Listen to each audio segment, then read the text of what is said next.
AIIMS अस्पताल में 11 दिनों से चल रही डॉक्टरों की हड़ताल समाप्त। कलकत्ता के आरजीकर मेडिकल कॉलेज में महिला डॉक्टर की रेप कर बेरहमी से हत्या कर दी गई थी, जिसको लेकर देश में गुस्सा देखा गया, खासकर पूरे देश भर के डॉक्टरों में। राजधानी दिल्ली में देश के सबसे बड़े अस्पताल एम्स दिल्ली में रजिस्टर्ड डॉक्टर एसोसिएशन के द्वारा बीते कई दिनों से हड़ताल जारी थी, जिसको देखते हुए बुधवार को एम्स अस्पताल के निदेशक ने डॉक्टरों से अपील की कि आप जल्द से जल्द काम पर लौटें।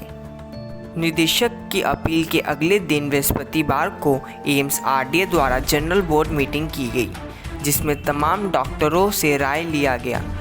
राय लेने के बाद हड़ताल को समाप्त करने का फैसला लिया गया। डॉक्टरों के द्वारा हड़ताल समाप्त करने का डॉक्टरों के हित में नेशनल टास्क फोर्स बनाने की बात की है। यही हड़ताल समाप्त होने का सबसे बड़ा कारण रहा।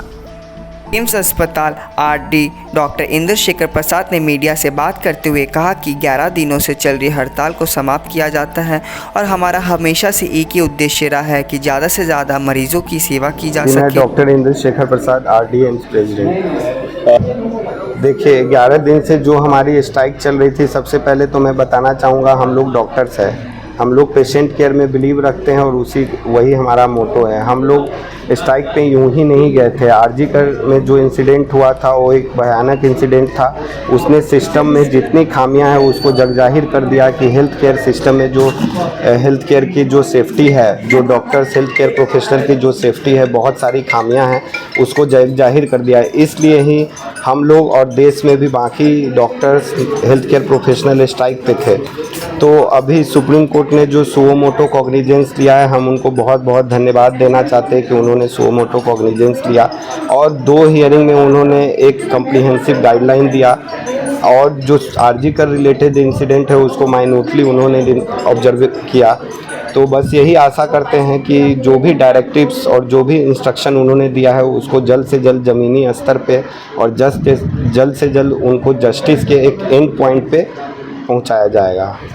कल एम्स के निदेशक ने भी आपसे अपील की थी कि आप काम पर लौटें। जी, डायरेक्टर सर ने हम लोग को रिक्वेस्ट किया था, तो हम लोग अब तो ड्यूटी पे आ ही रहे हैं। बाकी हमारे डायरेक्टर सर और इंस्टीट्यूट के 2 फैकल्टी भी नेशनल टास्क फोर्स में हैं, उन लोग से हम लोग कांटेक्ट में हैं और जो भी सुप्रीम कोर्ट की गाइडलाइंस है और हमारे रेजिडेंट्स की जितने भी कंसर्न है रिगार्डिंग सेफ्टी, सिक्योरिटी या और कोई भी कंसर्न है, हम लोग डायरेक्टर सर को पहुंचाएंगे और बाकी कमेटी के जितने मेंबर्स हैं उनको पहुंचाएंगे, ताकि जो ये सेफ्टी और सिक्योरिटी का जो कंसर्न है जल्द से जल्द ज़मीनी स्तर पे दिखना चाहिए, कमेटी तक इस बार ना सीमित रह जाए।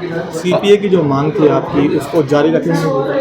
जी, हमारी जो जस्टिस की जो मांग है और हेल्थ केयर प्रोफेशनल की सेफ्टी और सिक्योरिटी की मांग है, जैसा कि माननीय मुख्य न्यायाधीश ने बोला कि सिस्टेमिक फेलियर और इंस्टीट्यूशनल फेलियर है, तो हम लोग कमेटी में ये बात रखेंगे कि अगर इम्प्लीमेंटेशन में कोई प्रॉब्लम है तो इम्प्लीमेंटेशन को दुरुस्त किया जाए। अगर कोई नई कानून की ज़रूरत है जो कि देशव्यापी हो तो नई कानून बनाई जाए। ये हमारी संघर्ष जारी रहेगी, ये हमारी डिमांड जारी रहेगी।